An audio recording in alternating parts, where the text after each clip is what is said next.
Bonjour à tous et bienvenue sur le podcast Aime-toi d'abord. Je suis ravie de vous retrouver aujourd'hui pour un nouvel épisode qui est un peu particulier parce qu'aujourd'hui je reçois une invitée un peu spéciale à mon cœur. Elle s'appelle Élodie, c'est ma maman et je suis ravie de vous la présenter aujourd'hui. Pour les personnes qui ne la connaissent pas encore, elle est aussi dans le business du développement personnel et surtout dans l'accompagnement pour les femmes entrepreneurs qui souhaitent développer leur business et surtout incarner la version qu'elles sont vraiment au fond d'elles-mêmes. Je pensais que c'était vraiment intéressant de l'inviter aujourd'hui sur mon podcast. D'ailleurs, c'est la première invitée depuis l'ère Aime-toi d'abord, pour pouvoir vous partager des clés, une discussion qui est profonde, intéressante, enrichissante pour votre développement personnel à vous aussi. Que vous soyez une femme ou un homme, ça change rien. Peu importe votre âge, peu importe votre projet.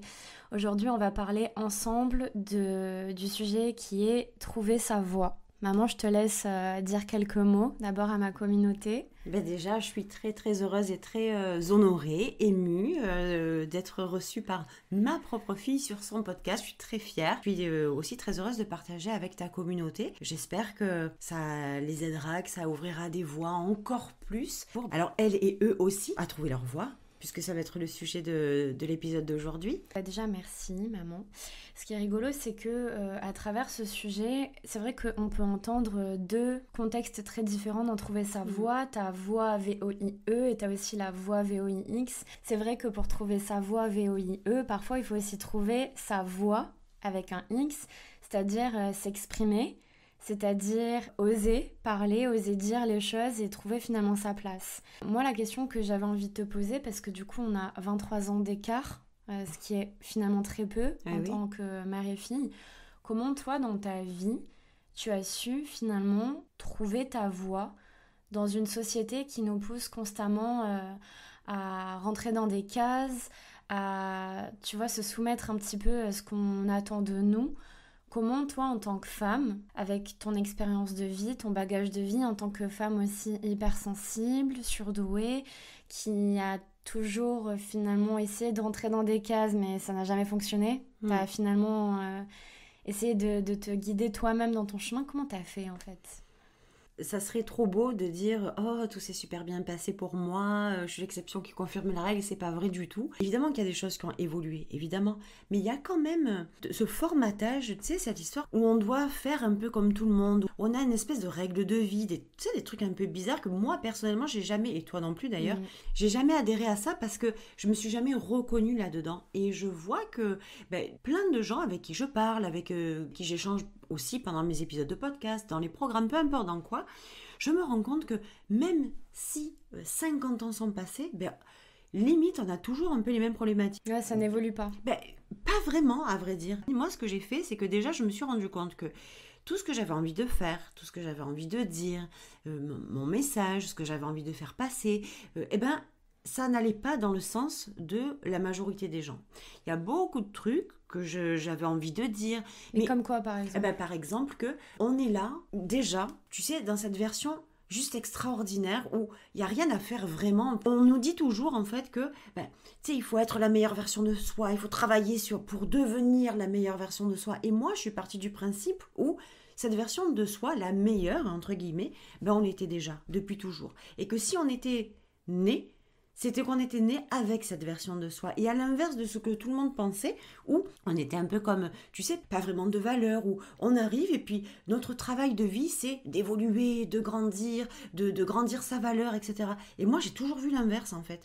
C'est-à-dire qu'on avait déjà de la valeur, on était déjà assez, on était déjà dans tout le meilleur auquel on s'attendait, dans tous les grands désirs qu'on avait, puis que, justement, c'est à force de grandir et d'attraper, comme aussi on a pu faire nous avec toi, tu vois, d'attraper les croyances des uns, les doutes des autres, comment on apprend à vivre, ce qu'il faut faire, ce qu'il ne faut pas faire dans la vie, ce qui est bien, ce qui n'est pas bien, et bien justement que cette grande version de nous, elle s'éteignait au fur et à mesure parce qu'on se formatait aux autres en fait. Et quand j'ai compris ça, je te jure, et pourtant, tu vois, j'ai 51 ans, mais ça fait pas super longtemps que je l'ai compris, c'est surtout de comprendre que dès le moment où tu pars dans cette identité en te disant que mon Dieu, mais en fait, j'ai rien à créer à l'extérieur, j'ai rien à aller chercher dehors, je suis déjà la meilleure version de moi, mais quand tu comprends ça, tu mais il y a tout qui explose dans ta vie en fait. Moi, ce que je trouve hyper intéressant, c'est que tu as un livre dans ta bibliothèque que je regarde depuis que je suis arrivée à Marseille, parce que je suis actuellement à Marseille chez ma famille. Et il y a un livre de Bob Proctor, et le titre c'est « Vous êtes né riche ». Alors, il faut le prendre avec des pincettes. Riche, ça veut tout et rien dire. Absolument. Il faut vraiment, je pense, aller en profondeur dans ce terme-là. Mais il est vrai que on cherche à être plus, on cherche toujours à s'améliorer, tu vois, une espèce de notion de labeur, de travail assez acharné, tu vois, qui est associé au fait de devenir quelqu'un, de trouver sa voie, de s'améliorer, alors que ce soit Bob Proctor qui dise « Vous êtes né riche » ou ce que tu es en train de dire actuellement, finalement, on est né suffisamment bien. En fait, on est né correctement, on est né à la bonne place, certainement au bon endroit, même si parfois ça nous dépasse un peu et qu'on comprend pas, parce qu'on cherche toujours à trouver des réponses. Pourquoi eux sont nés là-bas et pourquoi moi je suis née ici, pourquoi eux ont ça et moi j'ai pas eu ça. Mais en fait, au final, est-ce qu'il faudrait pas regarder ce sujet-là d'un œil un petit peu plus spirituel, tu vois? Parce que ce soit toi qui le dise ou lui, en réalité, vous êtes en train de dire la même chose. On est né assez. Et finalement, on a besoin de n'être que nous-mêmes pour vivre et pour être épanoui. Et en fait, j'ai la sensation que le plus dur, c'est pas de le comprendre, c'est de savoir qui on est. Ben, en fait, le plus dur, c'est de capter l'idée que on est déjà dans cette version la plus extraordinaire qu'on croit qu'il faut chercher à devenir loin à l'extérieur. Quand tu comprends qu'on est déjà ça, tu vois, tu dis, Bob Proctor, quand il dit nous sommes nés riches, en fait, c'est financièrement, et c'est riche de tout au final, effectivement. Et quand tu comprends que tu n'as plus besoin d'aller te casser la tête, tu sais, ça me fait l'image, par exemple, imagine que tu es née rose, de la fleur, là, une rose. Mais que au fur et à mesure, donc tu es une rose, d'accord, mais qu'au fur et à mesure, une fois que tu as poussé rose, les gens te disent mais non, pas du tout, t'es pas une rose, t'es une tulipe, t'es pas une rose, t'es une tulipe, et puis mais tu devrais douter de toi, t'es pas une rose, hein, t'es une tulipe. Au fur et à mesure, quand tu n'as pas de référence, même si au fond de toi tu sais que tu es une rose, ben toute ta vie, à force que les gens te matraquent la tête en te disant que t'es une tulipe, tu es une rose qui est certaine d'être une tulipe. Et en fait, bon, moi j'associe ça à deux autres notions, tu vois, le premium et le low cost, c'est deux mots qui sont hyper paradoxaux et hyper rentre dedans, tu vois, mais c'était vraiment volontaire pour qu'on puisse faire le paradoxe et comprendre que nous sommes premium, nous sommes cette version la plus extraordinaire de nous et qu'il est temps de reprendre le pouvoir là-dessus et de se dire que je n'ai plus à devenir la personne que je souhaite être, j'ai juste à comprendre que je le suis déjà. Et mon Dieu, moi, ça a transformé ma vie, clairement, parce que j'ai arrêté d'aller chercher dehors qui il fallait devenir, ce que je devais faire, ce que je devais être. Et tout ce que j'ai fait, c'est, je suis retournée à la maison de mon cœur, en fait, tu vois. Je suis retournée à l'intérieur de moi, me dire, c'est ok.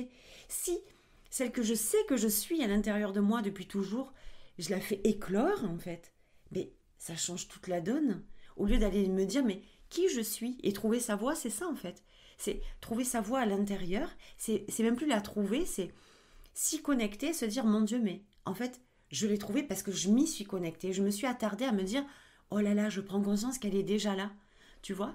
Et ça, mon Dieu, qu'est-ce que ça change la vie. Parce que ce que j'aime bien dire, c'est que quand on cherche, par exemple dans le titre, c'est trouver sa voie. Si on doit trouver quelque chose, c'est qu'on l'a pas. Ça veut dire qu'on l'a soit perdu, soit on s'est égaré quelque part. Et la question, c'est on s'égare dans quoi? Et je pense que pour trouver sa voie, finalement, si on revient au sujet concrètement, il faut simplement, dans un premier temps, fermer les yeux sur le monde extérieur qui te renvoie des images, qui te renvoie des croyances limitantes, qui te renvoie des choses...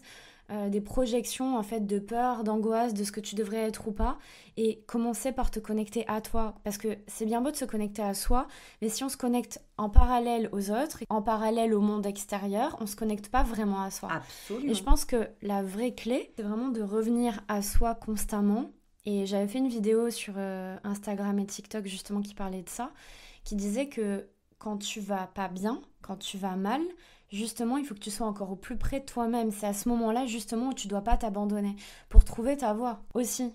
Parce que quand tu as la sensation que tu te perds, si tu commences à te laisser tomber toi-même et que tu commences à partir dans je sais pas, la comparaison dans ce que tu devrais être, comment les gens vont te voir, comment les gens vont te percevoir, tu pars de toi-même en fait. Et toi, tu parlais de reconnexion à ta maison intérieure, mais c'est exactement ça. Quand tu reviens à toi et que tu te permets finalement de te reconnecter, même quand c'est douloureux, parce qu'il faut pas dire, faut pas faire croire Ça fait aux mal. gens que Ah oui. c'est facile en un claquement de doigts, voilà. Mais quand tu t'offres cette opportunité-là, tu es sur le chemin de trouver ta voie. Et je pense pas que trouver sa voie ce soit non plus inné, parce que je pense qu'il y a quand même un certain travail de connaissance de soi. Et c'est aussi à travers les échecs, je sais pas toi comment tu le vis, mais Tellement. à travers les échecs, à travers voilà, les opportunités manquées, à travers les déceptions, à travers tout ce qui a été extrêmement douloureux, que tu es aussi redirigé vers ce que tu veux. On dit souvent que quand tu as ce que tu ne veux pas, tu sais aussi du coup grâce à ça ce que tu veux. C'est comme ça aussi que que ton chemin s'éclaire.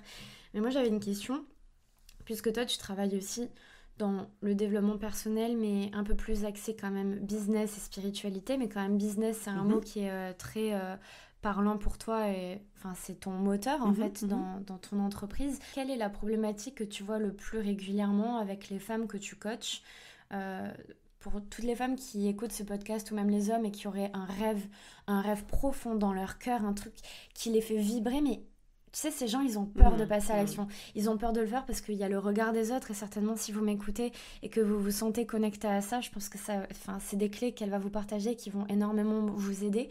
Mais comment tu arrives à leur éclairer un petit peu le chemin pour qu'ils puissent trouver leur voie, trouver leur pourquoi, trouver ce moteur en fait au fond d'eux qui les reconnecte à qui ils sont vraiment, égale leur âme. Je pense que c'est ça. Absolument. Tu sais, ce qui se passe, c'est que la plupart des femmes avec... d'ailleurs, c'est pas la plupart, c'est... Allez, je vais dire, pour être cool, 99% des femmes avec qui je parle, avec qui je travaille, peu importe, ce sont toutes des femmes qui, justement, ont peur de l'échec. Et la chose, il y a une espèce de subtilité là-dedans, c'est que quand on voit l'échec comme non pas la projection de la peur, mais la projection d'une boussole, ça change la vie. Ça, c'est la première des choses. Pourquoi je te dis ça? Parce que, tu sais, et moi la première, je flippais, mais tu peux pas... Enfin, ça a été l'histoire de ma vie, la peur d'échouer. Toujours, tu sais, mettre la barre super haut, me dire, mon Dieu, mais si je perds, si j'échoue, c'est mort pour moi. C'était super difficile pour moi. Mais jusqu'au jour où j'ai commencé à voir l'échec comme la boussole de mon désalignement. Quand j'échoue, c'est qu'il y a quelque chose qui n'est pas aligné. Quand j'échoue, ça veut dire c'est ok, c'est quoi la leçon à l'intérieur de ça, et qu'est-ce que je peux en faire, et à quoi ça me ramène. Quand j'échoue, c'est pas grave en fait, tu vois. Et j'ai commencé à normaliser ça. Ça, c'est déjà la première des choses. Et c'est ce que j'ai retrouvé aussi chez toutes mes clientes. Donc, quand elles n'y vont pas, ou quand elles ont ce feu sacré à l'intérieur d'elles, et elles sont prêtes, et même parfois elles y vont, elles agissent, vraiment.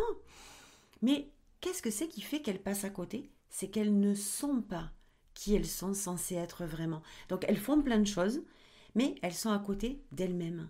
Donc elles ne sont pas rentrées à leur maison. Elles sont rentrées dans la maison des autres. Donc elles font comme les autres, elles essaient d'être comme les autres. Et tu sais, je te l'ai dit, on en a parlé plein de fois, moi aussi j'ai fait cette erreur. Mais moi aussi, Et j'ai pas fait exprès. On l'a tous fait. C'était pas pour faire comme les autres, c'était parce que je croyais qu'en étant comme les autres, j'arriverai à réussir quelque chose et à faire les bonnes actions. Et c'est une erreur, mais tellement énorme. Donc, le truc, c'est, au lieu de faire comme les autres font, parce qu'on croit que c'est la solution, et c'est ça le truc, c'est reviens à l'intérieur. Reviens te connecter à ton âme, souffle un coup, assieds-toi, pose-toi. Moi, je le fais très souvent. Je journalise, j'écris des choses dans mes... Tu vois, tu le vois, ils sont devant toi. Dans mes dizaines de milliers de cahiers que j'ai, j'écris beaucoup. Et je suis aujourd'hui, chose que je n'ai pas fait toute ma vie, je suis honnête avec moi-même. Même si parfois c'est douloureux, même si parfois ça pique un peu, il y a des choses, on ne peut pas se mentir. Parce que chaque fois qu'on va se mentir, ça rassure, mais ça nous fait partir sur le mauvais chemin. Donc c'est pas grave si on a fait des bêtises, c'est pas grave si on n'a pas été cool avec soi-même, c'est pas grave tout ça. Le principal, c'est qu'aujourd'hui on se dise ok, je sais, c'est ok, je me suis menti avec moi-même et aujourd'hui je l'avoue, je suis honnête avec moi, oui, je me suis menti parce que ça m'arrangeait. Et c'est comme ça qu'on trouve sa voie en fait. C'est comme ça qu'au fur et à mesure d'être honnête avec soi, de retourner à l'intérieur de soi, c'est comme ça qu'on arrive à attraper ce qu'on veut vraiment. Et puis, tu sais, ce qu'on veut, c'est juste une conséquence. C'est une conséquence de quoi? De ce que l'on fait. Et ce qu'on fait, c'est une conséquence de quoi? De qui l'on est. Et qui l'on est, c'est pas qui l'on est aujourd'hui. C'est qui on est vraiment. Et j'ai vraiment, moi, su faire la différence entre les deux en me rendant compte que qui j'étais aujourd'hui, c'était une espèce de, entre guillemets, de mascarade, tu sais, de masque que j'essayais de donner pour montrer une belle image de moi, pour que les gens soient contents de moi, soient fiers de moi, toujours les autres, tu vois, toujours à l'extérieur. Et en fait, ça commence par ça, trouver sa voie. C'est commencer à trouver sa voie intérieure, justement, tu vois. Et donc, on en revient, et sa voie intérieure, sa vraie voie intérieure, elle n'est pas dans qui on est aujourd'hui, elle est dans qui on est vraiment. Et la différence entre les deux, entre qui on est aujourd'hui et qui on est vraiment, c'est ce que je me suis interdit d'être aujourd'hui, c'est qui je suis vraiment. Ce que je m'empêche d'être aujourd'hui, c'est qui je suis vraiment. Moi, ça me fait penser à un truc, c'est que, et je pense que ça peut vraiment vous aider, c'est que au final, tu parles de la peur de l'échec. Moi, c'est un truc qui m'a toujours fait extrêmement flipper parce que j'ai toujours été ultra perfectionniste et j'ai toujours mis la barre, c'est même pas haute, c'est même inatteignable. C'est vrai. Donc, en se mettant une barre aussi haute, c'est normal que naturellement tu te déçoives avant même de faire l'action parce que tu sais très bien que c'est pas atteignable tout de suite en tout cas. Mais j'aimerais vous inviter en fait, c'est même pas à échouer, mais à vous entraîner à échouer. C'est-à-dire, fais plein de choses et échoue plein de fois. Normalise l'échec. Exactement. Et vis en fait ta vie. Attention, on prend ça avec des pincettes. Je vous dis pas de vivre votre vie avec l'étiquette de l'échec et de la victime. On n'est pas sur ça. Mais entraînez-vous à échouer. Entraînez-vous à échouer parce que c'est en échouant que vous allez apprendre, que vous allez vous relever, que vous allez continuer. Déjà, vous n'aurez plus peur d'échouer parce que du coup, tu échoues une fois, deux fois, trois fois. Et ben, c'est pareil quand tu vas, je sais pas, faire un saut à l'élastique une fois, deux fois, trois fois. Après, tu es habitué à ça. Donc, je ne vous dis pas de vous habituer au fait d'être des merdes, loin de là. Mais ce que je suis en train de dire, c'est que quand on s'habitue à l'échec, on s'habitue aussi au fait de la résilience, du fait que les choses sont là finalement pour éclairer notre chemin, pour qu'on sorte grandi, pour qu'on apprenne. Et en fait, faut pas associer l'échec à l'échec, mais l'échec à l'évolution. Et en fait, quand tu arrives à constater ça pour toi et que tu arrives à te reconnecter à ça, du coup, tu as envie d'essayer plein de choses et t'as plus la peur qui est attachée à ça. Tu dis, je vais faire les choses et si ça fonctionne pas comme j'avais prévu que ça fonctionne, parce que nous, on est les rois et les reines pour le contrôle de nos vies, etc., et ben, on aura la résilience nécessaire pour se dire je m'en fous, je m'en fiche complètement. Parce qu'en fait, on a la plupart du temps peur d'échouer parce que oui, on a peur de se décevoir soi-même parce que du coup, on n'est pas capable de se donner l'amour suffisant pour se dire qu'on est suffisant, qu'on échoue ou qu'on réussisse, mais surtout parce qu'on a envie de convenir et d'être reconnu par les gens qu'on aime, par la société, avoir sa place. Et encore une fois, avoir cette place dans cette société, c'est beaucoup demandé aujourd'hui. Tu vois, c'est quelque chose qui met énormément la pression. Et en fait, quand tu réalises que tout le monde a sa place, c'est un peu bateau de dire ça, mais en réalité, si tu regardes ça d'un œil très philosophique, spirituel, tu sais, tu prends du recul sur la situation, tu te rendras compte que oui, tout le monde a sa place, à celui qui se permet de l'avoir. Moi, il y avait deux trucs sur lesquels je voulais rebondir, c'est cette histoire d'échec. Je vais donner un tips à ta communauté, en tout cas un truc que moi, il m'a beaucoup servi, c'est qu'avant, je considérais le chemin de la réussite ou le chemin de l'échec. Tu comprends ? C'est comme il y avait l'autre. Voilà, comme s'il y avait une bifurcation, c'était en parallèle, c'est le chemin de l'échec ou le chemin du succès. Point barre. Et quand j'ai compris que tu pouvais pas être, en fait, tu te retrouvais dans un chemin ou dans l'autre, mais carrément pas sur les deux. Donc c'est pour ça que tu t'interdis l'échec en fait. Et donc j'ai replacé le chemin, j'ai recréé le chemin avec un grand chemin uniforme, avec au bout le succès, la réussite, mais entre les deux, entre moi et la réussite, il y avait des morceaux d'échecs. Et donc, c'était normal que sur le chemin de mon succès, il y avait des échecs qui allaient se présenter et que c'était OK. Mais de toute façon, j'étais sur le chemin du succès. Et ça a beaucoup changé ma vie.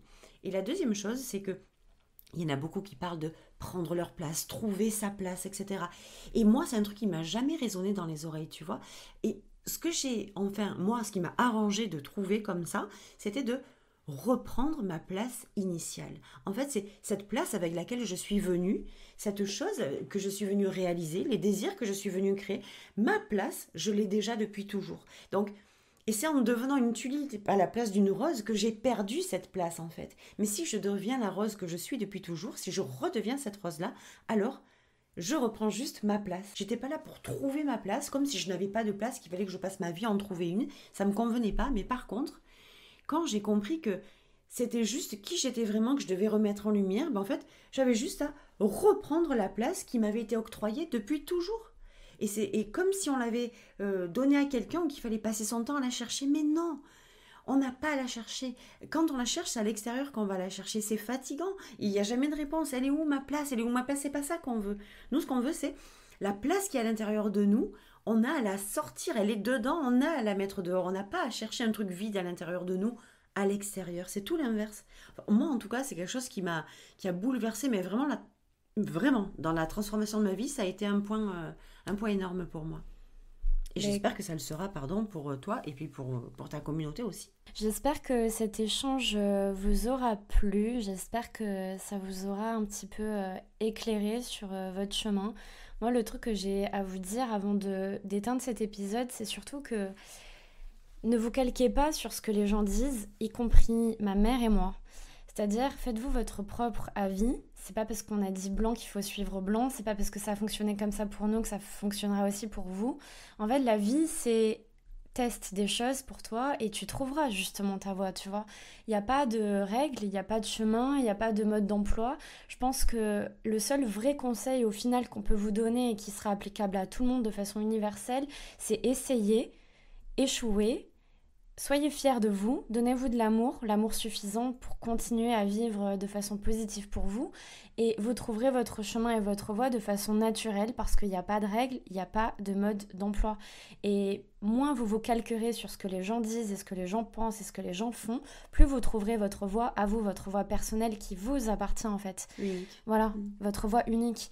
Parce qu'on a tendance à se calquer sur les gens qui nous inspirent ou les gens qui ont écrit des livres ou moi la première, voilà. Mais j'ai appris à avoir beaucoup de recul sur tout ce qui est dit et tout ce qui est appliqué dans leur propre vie parce que j'ai compris que je n'étais pas eux. Donc même si je me forçais à penser ou à agir de cette même façon, ça fonctionnerait pas nécessairement pour moi parce que je suis unique, ils sont uniques, vous êtes uniques, on est tous uniques et de cette façon-là, on trouve sa voie. La vraie voix à nous, tu vois, sa propre voix en fait, sa propre voix qui compte et qui aura un impact pour votre propre vie, votre bonheur, votre épanouissement personnel, professionnel, spirituel, parce que ici, on démonte tout. Juste avant de terminer, du coup, je vous donne quand même les réseaux sociaux de ma mère. C'est sur Instagram, vous pouvez la rejoindre sur Instagram @ElodieFlorenti, Florenti. Pour toutes les personnes qui veulent aller plus loin avec elle, si vous avez une entreprise et que vous souhaitez être accompagné par une professionnelle qui va vraiment vous aligner à cette version puissante en tant que femme, etc., pour développer votre business, trouver votre voie justement, etc., elle a premièrement des accompagnements sur son site internet, vous pouvez la contacter www.choisirdereussir.com et elle a aussi un super podcast qui s'appelle Femme Premium qui est disponible de la même façon que le mien sur toutes les plateformes de podcast, Deezer, Apple et Spotify, que je vous invite fortement à aller écouter parce qu'elle a quand même 103 épisodes. Je ne sais pas si vous réalisez, mais bon, avec moi, vous allez avoir du sacré travail à rattraper les cocos. Et en tout cas, je vous fais à tous de très gros bisous. Maman, je te laisse dire le mot de la fin.